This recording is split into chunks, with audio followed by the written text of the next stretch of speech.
जो देश जाति के लिए शत्रु के सिर काटे कटवा भी दे, उसको कहते हैं वीर, आनहित अंग अंग छटवा भी दे। उसको कहते हैं वीर, आनहित अंग अंग छटवा भी दे। प्यारे बच्चों, मैं डॉक्टर चारुशीला सिंह हिंदी की कक्षा में आप सभी का स्वागत करती हूँ। बच्चों, आप समझ गए होंगे कि आज हमें क्या पढ़ना है। हल्दी घाटी के युद्ध भूमि में हम और आप श्याम नारायण पांडे जी की पंक्तियों के माध्यम से पिछली कक्षा में थे। हमने ये जाना, ये पढ़ा, ये महसूस किया कि कैसा गौरवशाली इतिहास था हमारा। राणा प्रताप की शूरवीरता, उनके अद्भुत पराक्रम के वर्णन को हमने और आपने पढ़ा ही नहीं, उसे देखा भी, हमने महसूस किया। श्याम नारायण पांडे जी की लेखनी का वो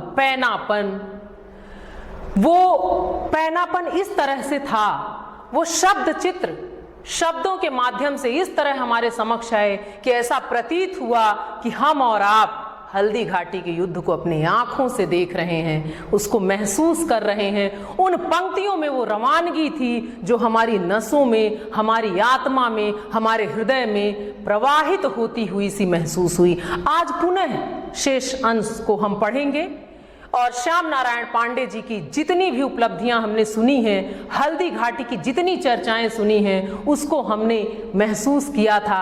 आज पुनः उसी गति में, उसी लहर में, उसी भाव भूमि पर हम आप विचरण करेंगे। तो आइए बच्चों, अविलंब चलते हैं हल्दी घाटी के उस युद्ध भूमि में, अपने काव्य खंड के अंतर्गत संकलित अपनी पाठ्य पुस्तक के उस पाठ में जिसका शीर्षक है हल्दी घाटी, और देखते हैं कि आगे की पंक्तियों में कवि ने क्या दिया है। सबसे पहले तो आपके समक्ष एक संक्षिप्त परिचय। वैसे तो बच्चों आप इस परिचय से परिचित हो चुके हैं, लेकिन आप सभी जानते हैं कि परिचय का कितना महत्व होता है, इसलिए पुनः एक बार परिचय आपके समक्ष। ध्यान दें, पाठ का नाम हल्दी घाटी भाग 2। भाग 2 इसलिए लिखा है कि इसमें शेष अंश जो रह गए थे वो सब हम आज पढ़ेंगे। रचयिता श्याम नारायण पांडे, भाषा खड़ी बोली वही अपनी सी, रस वीर गुण ओज छंद मुक्त तुकांत। ये परिचय रहा बच्चों। अब सीधे सीधे आपको ले चलती हूं मैं हल्दी घाटी की उस युद्ध भूमि में श्याम नारायण जी की पंक्तियों के माध्यम से, जिसमें हमने पिछली कक्षा में भ्रमण किया, जाना, जिस युद्ध को देखा। आज देखते हैं कि वो आगे बढ़कर कहां तक पहुंचा है। हमने और आपने यहां तक पढ़ लिया था, यहां तक जान लिया था कि राणा प्रताप की जो तलवार थी वो ऐसी लग रही थी जैसे रणचंडी की जीभ हो। यहां तक हमने और आपने पिछली कक्षा में पढ़ा था। अब देखते हैं कि इन पंक्तियों में कवि क्या भाव लेकर आए हैं। अब वो राणा प्रताप के किस कौशल की बात कर रहे हैं। युद्ध भूमि में ही है, लेकिन उसमें तरह तरह के उनके रण कौशल के जो विविध रूप हैं, जो बहुआयामी है, उसको कवि ने अलग अलग पंक्तियों में अलग अलग प्रतीकों और माध्यमों से हमारे समक्ष रखा है। आइए देखते हैं कि इन पंक्तियों में अब कवि क्या कहना चाहते हैं। बच्चों ध्यान दें कि आगे यहां तक हमने पढ़ा कि रणचंडी जैसे जीभ अपना फैलाई हुई हो, यहां तक पढ़ा था। उसके बाद का ये अंश है बच्चों, ध्यान दीजिए। सबसे पहला काम पाठ का, तो पहले हम पाठ करेंगे, फिर इसके निहितार्थ की ओर चलेंगे कि क्या है इन पंक्तियों में विशेष। सुने। वह हाथी दल पर टूट पड़ा, मानो उस पर पवि छूट पड़ा, कर गई वेग से भू ऐसा, शोणित का नाला फूट गया। जो साहस कर बढ़ता उसको केवल कटाक्ष से टोक दिया, जो वीर बना नभ बीच फेंक बरछे पर उसको रोक दिया। जो वीर बना नभ बीच फेंक बरछे पर उसको रोक दिया। देखिए बच्चों, रण कौशल, युद्ध कौशल, राणा प्रताप के पराक्रम की ही बात हो रही है, लेकिन अब इन पंक्तियों में कवि ने क्या भाव भरा है उसकी तरफ चलते हैं। आप जान रहे हैं कि युद्ध भूमि में विपक्षी सेना के समक्ष आमने सामने सेनाएं हैं, युद्ध हो रहा है, भीषण रक्तपात हो चुका है, तरह तरह के कौशल राणा प्रताप ने अब तक दिखा दिए हैं। अब आगे शत्रु सेना पर वो किस तरह भारी पड़ रहे हैं, क्या वो कर रहे हैं, कैसे प्रहार कर रहे हैं, इनका वर्णन इन पंक्तियों में है। अब देखें शत्रु सेना पर कैसे ये टूट पड़ते हैं। देखें, वह हाथी दल पर टूट पड़ा, मानो उस पर पवि छूट पड़ा।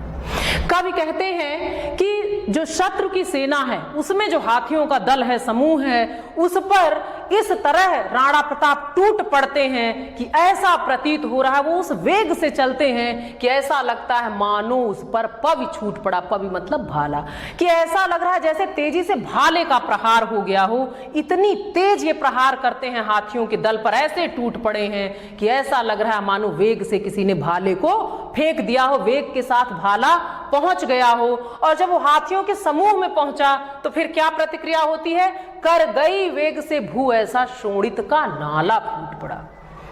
कि हाथियों के दल में पहुंचने के बाद ऐसा रक्तपात होता है कि ऐसा लग रहा है कि भाले को वेग से फेंक दिया गया हो, और जब फेंका जाएगा वेग से तो कटेगा क्या होगा, ऐसा लग रहा है हाथियों के रक्त से जैसे कि ये भू पृथ्वी जो है वो फट गई हो, शोणित का नाला फूट पड़ा। जो रक्तपात हो रहा है वो ऐसा महसूस हो रहा है कि जैसे पृथ्वी बीच से भू ही है वो फट गई है, शोणित का नाला फूट पड़ा। और जब वो अलग अलग हुई इसमें रक्त का नाला चल पड़ा हो, रक्त का सोता फूट पड़ा हो, ऐसा महसूस हो रहा है।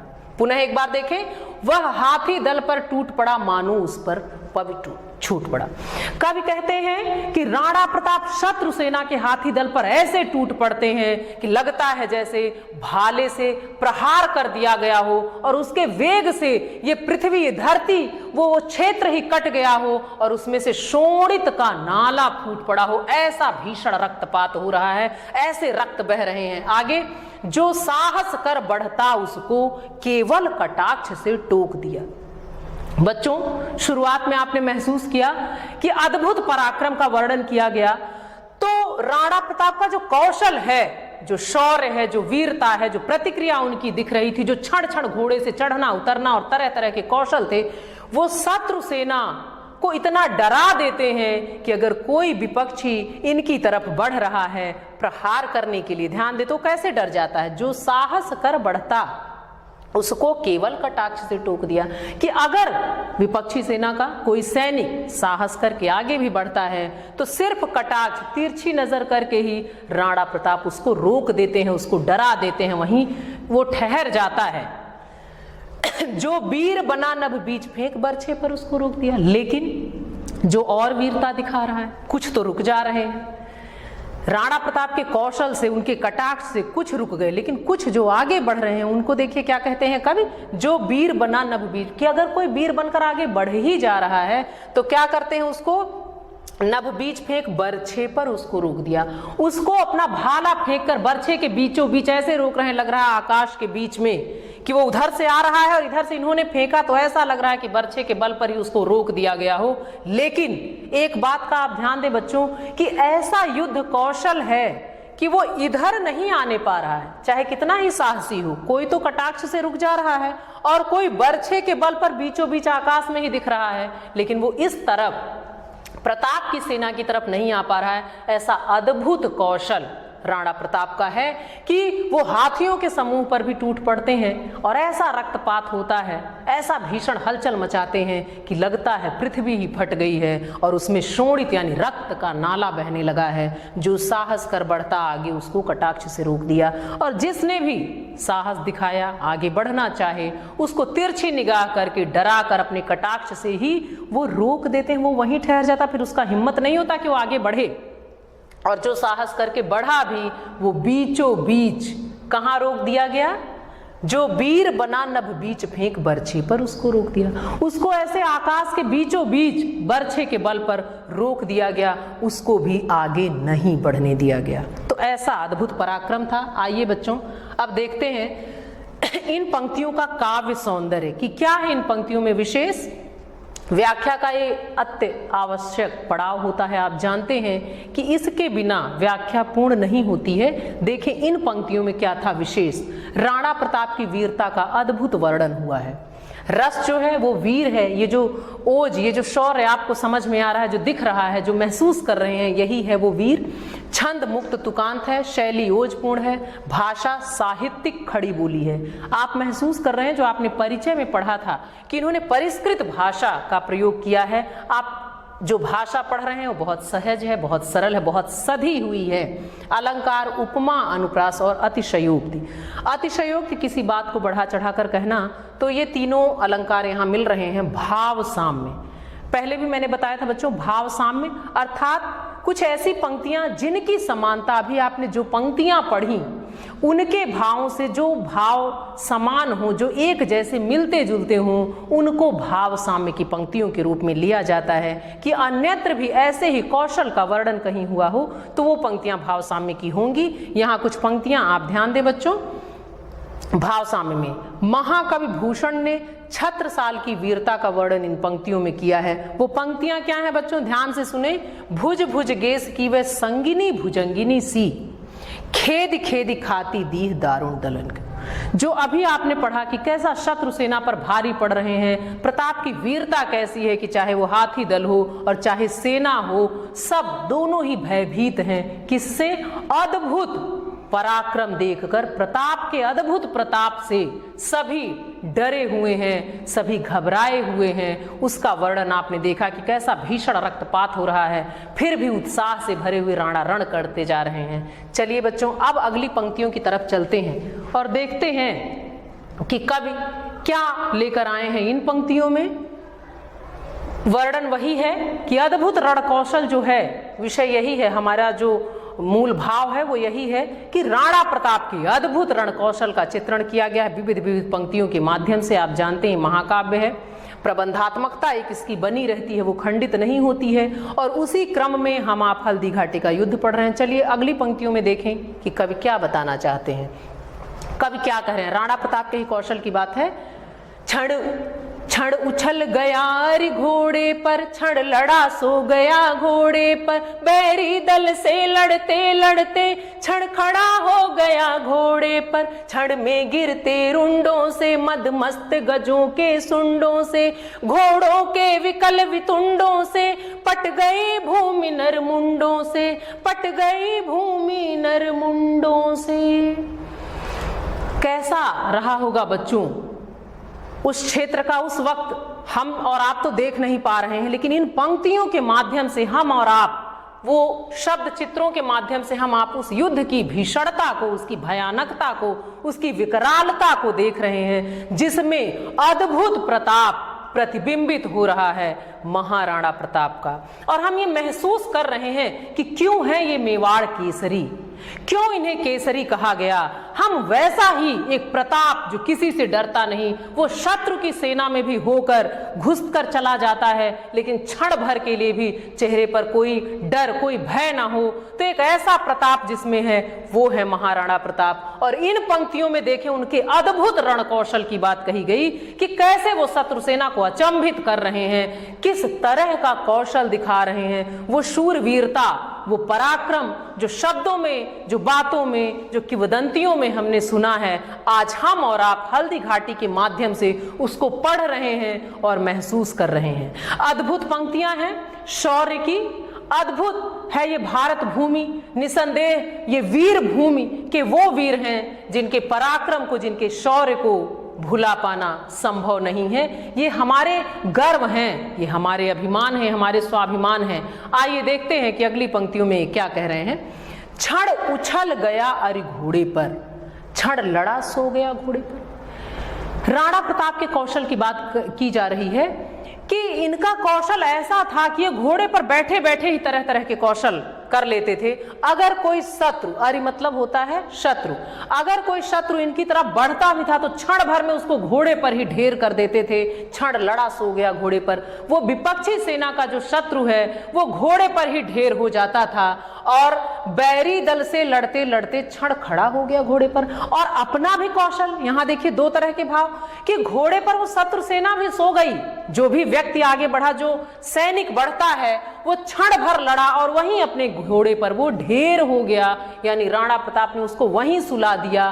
बैरी दल से लड़ते लड़ते क्षण खड़ा हो गया घोड़े पर और स्वयं लड़ते हुए, अद्भुत पराक्रम दिखाते हुए स्वयं भी लड़ते लड़ते वो अपने ही घोड़े पर खड़े हो जाते हैं। ऐसा अद्भुत कौशल, और इसमें जो शीघ्रता है, जो चुस्ती फुर्ती, जो पराक्रम, जिस ऊर्जा की बात कही गई है, वो ये सिद्ध करता है कि निसंदेह आप मेवाड़ केसरी हैं। केसरी शब्द एक बहुत बड़ी, एक बहुत विराट भाव को स्वयं में समेटे है, सहेजे है, क्योंकि यूं ही नहीं कहा गया, आप सभी जानते हैं। तो उस अर्थ को आप पल पल हर पंक्ति में आप महसूस करेंगे कि वस्तुतः आप वीर भूमि से हैं, वस्तुतः आप केसरी ही हैं, कि जो क्षण भर में घोड़े पर उछलते हुए सैनिक को भी उसी घोड़े पर सुला देते हैं, बैठे बैठे स्वयं भी उस घोड़े पर, और बैरी दल से लड़ते लड़ते स्वयं भी अपने घोड़े पर ही खड़े हो जाते हैं। अद्भुत रण कौशल। और क्षण कहने का मतलब कि ये सारी चीजें इतनी शीघ्रता से हो रही हैं, इतनी शीघ्रता से हो रही हैं कि अंदाजा लगाना क्षण समय का बहुत छोटा माप, कि क्षण भर में, यानी फुर्तीला, बहुत ज्यादा फुर्तीला, जो ऊर्जा और जोश और उत्साह, ओज को स्वयं में समाहित किए हैं। तो ऐसा भाव। अगली पंक्तियों में देखें, आगे वो क्या कह रहे हैं कि शत्रु सेना पर किस तरह भारी पड़ रहे हैं। क्षण में गिरते रुंडों से, मदमस्त गजों के सुंडों से। बच्चों देखिए, क्षण में गिरते, रुंड मतलब होता है ऐसा शरीर जिसका सिर ना हो, सिर विहीन जो धड़ होता है, जो शरीर होता है, उसको, उसके लिए रुंडों शब्द है। क्षण में गिरते रुंडों से, क्योंकि जब भीषण रक्तपात हो रहा है, शत्रु सेना में जा रहे हैं और मारना मरना, ये सब जहां युद्ध भूमि में तो यही होता है बच्चों। तो जब आप बढ़ रहे हैं तो क्षण में गिरते रुंडों से, युद्ध भूमि, वो स्थल कैसी है, उस स्थल की विशेषता बताई जा रही है, उसका स्वरूप प्रदर्शित किया जा रहा है। तो कवि कहते हैं कि क्षण में गिरते रुंडों से, क्षण भर में धड़ विहीन जो शरीर जो गिर रहे हैं उनसे, और मदमस्त गजों के सूंडों से, और जो मतवाले हाथी हैं उनके सूंडों से, घोड़ों के विकल बितुंडों से, पट गई भूमि नरमुंडों से। कि उस समय हल्दी घाटी की जो भूमि थी क्या हो गई कि वह रुंडों से और मदमस्त जो हाथी हैं उनके सूंडों से, घोड़ों के विकल वितुंडों से, और घोड़े और जो बेचैन व्याकुल हाथी हैं उनसे क्या हो गया, पट गई भूमि नरमुंडों से। इतनी चीजों से, और आखिर में उन्होंने नरमुंड भी कहा।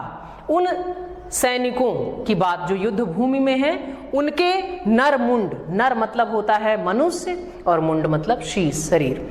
पट गई भूमि नरमुंडों से, और जो नरमुंड हैं उनसे जो भूमि हो पूरी तरह पट गई है, बिछ गई है। कौन सी भूमि? हल्दी घाटी की भूमि। कौन सी भूमि? जो युद्ध भूमि है, जो रणभूमि है, जहां एक मान सम्मान की बात चल रही है, जहां अस्मिता की बात चल रही है। आइए बच्चों, अब अगली पंक्तियों की ओर चलते हैं और देखते हैं कि आगे कवि क्या बताना चाहते हैं। ये आखिरी पंक्तियां हैं, इसके बाद हमें आगे और नहीं पढ़ना। इतना अंश आपकी पाठ्य पुस्तक में संकलित था, हमें इतना यहीं तक पढ़ना था। अब आइए यहाँ भी आखिरी कि क्या कहते हैं कवि, देखा जाए। सबसे पहले पाठ करते हैं। ऐसा रण राणा करता था पर उसको था संतोष नहीं, क्षण क्षण आगे बढ़ता था वह पर कम होता था रोष नहीं। कहता था लड़ता मान कहाँ, मैं कर लूं रक्त स्नान कहाँ, जिस पर तय विजय हमारी है वह मुगलों का अभिमान कहाँ, जिस पर तय विजय हमारी है वह मुगलों का अभिमान कहाँ। ये अंतिम अंश है, अंतिम पंक्तियां हैं, अद्भुत पंक्तियां हैं, और रोंगटे निसंदेह मेरे तो खड़े होते हुए मैं महसूस कर रही हूं। आप भी अगर इन पंक्तियों में घुलेंगे और एक बार पूरे क्रम से पहली पंक्ति से आखिरी पंक्ति तक पहुंचने का प्रयास करेंगे तो ये विकलता, ये तेज, ये ऊर्जा, ये उत्साह, ये नसों की फड़कन आप स्वयं महसूस करेंगे बच्चों। आइए अब आखिरी पड़ाव की तरफ हम हैं और देखें कि अब यहाँ कवि क्या कहते हैं। फिर वही युद्ध कौशल की बात हो रही है। कवि कहते हैं ऐसा रण राणा करता था पर उसको था संतोष नहीं। अभी आपने पहली पंक्तियों से लेकर अब तक जितना भी कुछ पढ़ा उसमें आपने जाना कि अद्भुत पराक्रम, अद्भुत शौर्य, अद्भुत व्यंजना इन पंक्तियों के माध्यम से। तो ऐसे शूरवीरता से लड़ने के बावजूद भी राणा प्रताप को संतोष नहीं था। यही बात ये कहना चाहते हैं कि वो विकलता थी, वो बेचैनी थी, वो पीड़ा थी, वो कष्ट था जो कचोट रहा था, वो मान सिंह को ढूंढ रहे थे। उन्हें ये संतोष नहीं हो पा रहा था कि मैं अपने कर्म को जितनी दक्षता से कर रहा हूं, फिर भी वो विकलता थी कि शत्रु सेना का विनाश मैं किस तरह और कितनी शीघ्रता से करूं। कवि कहते हैं ऐसा रण राणा करता था, पर उसको था संतोष नहीं कि इतना अद्भुत पराक्रम दिखाने के बावजूद राणा को संतोष नहीं था। उन्हें ये नहीं था कि अब चलो बहुत हुआ हो गया, नहीं, वो उस लक्ष्य की तरफ जाना चाह रहे थे जो था मान सिंह का वध करना चाह रहे थे। आगे देखिए, क्षण क्षण आगे बढ़ता था वह, पर कम होता था रोष नहीं। उनका क्रोध जो था वो एक पल के लिए भी कम नहीं हो रहा था। वो क्षण क्षण आगे बढ़ते थे, लेकिन उसी तरह उसी क्रोध में जब कोई आपकी माँ की अस्मिता पर हाथ डाले, जब आपकी मातृभूमि पर कोई बुरी नजर डाले, तो ये रोष कम होना भी नहीं चाहिए, क्योंकि कहा भी गया है लाल वही है जो मां के अपमान के समय जिसका चेहरा भी लाल हो। यहां वैसा ही वर्णन किया गया कि राणा ऐसा रण करते थे, उसके बावजूद उनको संतोष नहीं था। वह क्षण क्षण आगे बढ़ते रहे, लेकिन उनका जो रोष, जो क्रोध था शत्रु सेना पर, वो जरा भी कम नहीं हो रहा था। फिर आगे देखिए क्या कहते हैं, कहता था लड़ता मान कहां, मैं कर लूं रक्त स्नान कहां। वो लड़ते रहे और कह रहे थे बार बार कि मान सिंह कहां है। आप जानते हो मान सिंह के रक्त के प्यासे थे, लेकिन यहां देखिए ये दो अर्थ यहां लिया जा सकता था कि ये मान सिंह के रक्त के प्यासे भी थे, और इन्होंने ये भी कहा कहता था लड़ता मान कहां, मैं कर लूं रक्त स्नान कहां, कि मान सिंह कहां है जिसने ये सोचा कि मैं रक्त रंजित हो जाऊंगा। ये विश्वास है, ये अद्भुत पराक्रम, ये शौर्य, ये निर्भीकता ही है जो एक केसरी के पास होती है, जो एक सिंह के पास होती है। इसीलिए वस्तुतः राणा प्रताप हैं भी, जो इन पंक्तियों में उनका विश्वास झलकता है कि वो कहते हैं कि मान सिंह कहां है, और उसने कैसे सोच लिया कि मैं रक्त रंजित हो जाऊंगा, मैं स्वयं उसके रक्त से स्नान कर लूं। प्रश्न पूछते हैं कि क्या मैं कर लूं, जिस पर तय विजय हमारी है वह मुगलों का अभिमान कहां। और कहते हैं कि इस युद्ध भूमि में, इस युद्ध में तो हमारी विजय सुनिश्चित है, तो मैं अपने जीते जी, जब तक मैं जिंदा हूं, मैं मुगलों को इस अभिमान करने का ये जो मौका है, जो अवसर है, वो मैं नहीं दे सकता। ये कहते हैं विजय तो सुनिश्चित है, ये तय है कि ये विजय हमारी ही है, हमारी ही विजय होनी है, तो मैं अपने जीते जी मुगलों को अभिमान करने का ये अवसर नहीं दे सकता, मतलब मैं पराजित नहीं हो सकता। ये विश्वास है एक सिंह का, एक प्रताप का, एक केसरी का, उसको जिसको वीर भूमि का पुत्र कहा गया, जो वीर भूमि में जन्मा है, जो मेवाड़ केसरी है, जो मुगलिया काल है, जो हिंदुजा सूर्य है, न जाने कितने नाम हैं, और निसंदेह वो वस्तुतः प्रताप ही हैं, जिनको अपने प्रताप पर भी भरोसा है। वो बार बार कहते हैं कि मैं ऐसा करने नहीं दूंगा, क्योंकि ये विजयश्री तो हमारे लिए ही सुनिश्चित है। आइए बच्चों, इन पंक्तियों के सौंदर्य की तरफ चलते हैं और देखते हैं क्या था इनमें विशेष। कवि के द्वारा राणा प्रताप के अप्रतिम शौर्य का बखान किया गया है। भाषा खड़ी बोली है, इसलिए ये हमारे और आप तक बहुत आसानी से पहुंची है, ऐसा हमने महसूस किया, और मैं ये जानती हूं कि आप तक भी उतनी ही आसानी से पहुंची होगी। रस वीर है जो हमने पंक्तियों में महसूस किया, पढ़ा। अलंकार, पुनरुक्ति, प्रकाश, अनुप्रास, श्लेष, शैली जो है ओजपूर्ण है। मैंने बताया था कि ये ओज न सिर्फ पंक्तियों में होता है, ये पंक्तियों से होते हुए हमारे और आपके मानस पटल से होते हुए हृदय तक पहुंचता है, और वहां पहुंचकर हमारे और आपके मुखमंडल पर प्रतिबिंबित भी होता है। मैं महसूस ऐसा कर रही हूं कि आप इस प्रतिबिंब को शायद देख पा रहे होंगे, समझ पा रहे होंगे। भाव साम्य, स्वदेश के प्रति कवि माखनलाल चतुर्वेदी की पंक्तियां। भाव साम्य आप समझ चुके हैं कि जहां भावों की समानता जिन पंक्तियों की होती है, उनको भाव साम्य के लिए हम और आप लिखते हैं। यहाँ भाव साम्य के रूप में ये माखनलाल चतुर्वेदी जी की पंक्तियां हैं। ध्यान दे बच्चों, पंक्तियां क्या हैं? बलि होने की परवाह नहीं, मैं हूं कष्टों का राज्य रहे, मैं जीता जीता जीता हूं माता की हाथ स्वराज्य रहे। कि स्वराज्य जो है, जो हमारी माँ है, वो आह्लादित रहे, वो प्रसन्नचित रहे, मैं चाहे रहूं या ना रहूं, चाहे कितने भी कष्ट हों, लेकिन मेरी माँ सुखद परिस्थितियों में रहे। वो ये भारत माता है, वो ये धरती है। आइए बच्चों, अब अति आवश्यक पड़ाव जो हमारा होता है व्याख्या का। आप जानते हैं बच्चों, ये आपकी परीक्षा में पूछा भी जाता है। और व्याख्या जो होती है कुछ चरणों से, कुछ पड़ावों से, कुछ सोपानों से गुजरकर पूर्णता को प्राप्त करती है। वो सोपान कौन कौन से हैं, आइए इसकी तरफ चलते हैं। व्याख्या का प्रारूप। सबसे पहले हम लिखते हैं संकेत, जिसके माध्यम से हमें बताते हैं कि व्याख्या के लिए गए जो अंश हैं, जो खंड हैं, जो भाग हैं, वो कौन से हैं, जिसको हम यहाँ लिखते हैं आद्यंत, आदि और अंत, शुरुआत और आखिरी। मेवाड़ केसरी कपाली था। इससे ये इंगित करते हैं, बताते हैं कि मेवाड़ केसरी से लेकर कपाली था तक के अर्थों की व्यंजना मैं इस व्याख्या के अंतर्गत, इस अंश की व्याख्या मैं करूंगी। संदर्भ देख ले क्या है। संदर्भ पूरे पाठ्यक्रम में कभी बदलता नहीं बच्चों, इसलिए ध्यान दें। प्रस्तुत काव्य पंक्तियां हमारी पाठ्यपुस्तक हिंदी के काव्य खंड में संकलित तथा ओजस्वी वाणी के कवि श्याम नारायण पांडे द्वारा रचित हल्दी घाटी शीर्षक से अवतरित है। पूरे पाठ में ये कभी नहीं बदलना है। प्रसंग बदलते जाएंगे, जैसे जैसे आपके खंड, आपकी पंक्तियां बदलेंगी, प्रसंग बदलते हैं। इन पंक्तियों के प्रसंग को देखें। प्रस्तुत काव्य पंक्तियों के माध्यम से कवि श्याम नारायण पांडे जी ने हल्दी घाटी की युद्ध भूमि में महाराणा प्रताप द्वारा दिखाए गए रण कौशल का दृष्टांत वर्णन किया है। आंखों देखा वर्णन लग रहा है। आइए बच्चों, अगले पड़ाव की तरफ चलते हैं। कठिन शब्दार्थ। हर पाठ के बाद मैं आपसे कहती हूं कि पाठ पढ़ने से पूर्व कुछ कठिन शब्द होते हैं, उसको पढ़ लिया करें, तो पाठ बहुत ही आसानी से हमारी और आपके समझ में आता है। फिर भी एक बार कठिन शब्द आपके समक्ष। मेवाड़ केसरी, इसका अर्थ होता है मेवाड़ का सिंह, जो महाराणा प्रताप को यहाँ कहा गया। रण युद्ध स्थल, भीषण भयानक, शोणित मतलब रक्त, वितुंड मतलब हाथी, अभिमान मतलब घमंड, रोष मतलब क्रोध। आइए अब हम अपने अभीष्ट की तरफ चलें। जैसा कि आप जानते हैं, हर पाठ का, हर कर्म का एक लक्ष्य, एक उद्देश्य निर्धारित होता है और उसको पाकर ही हम आप जान पाते हैं। लेकिन उसको कितना पाया, कैसे पाया, किस हद तक पाया, ये जानने के लिए एक पड़ाव होता है जिसको हम मूल्यांकन कहते हैं। तो आंतरिक मूल्यांकन के कुछ प्रश्न, जिसके माध्यम से हम और आप अपना मूल्यांकन कर सकते हैं। कुछ प्रश्न आपको दिए जा रहे हैं, आप करिए। इन प्रश्नों के माध्यम से आप स्वयं का भी मूल्यांकन करें। राणा प्रताप के घोड़े का क्या नाम था? हल्दी घाटी का युद्ध किस किस के बीच में हुआ था और क्यों? और आखिरी संप्राप्ति, हमने और आपने क्या पाया? हमने और आपने हल्दी घाटी के उस ऐतिहासिक युद्ध के बारे में जाना।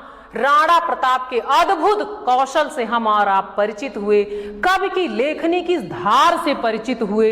ये हमारी और आपकी उपलब्धि रही और हमने जाना कि वस्तुतः कवि की जो वाणी है, जो लेखनी है, वो धन्य है और हल्दी घाटी इतनी चर्चित है तो क्यों है। बच्चों, पुनः एक नए विषय के साथ मुलाकात होगी। धन्यवाद।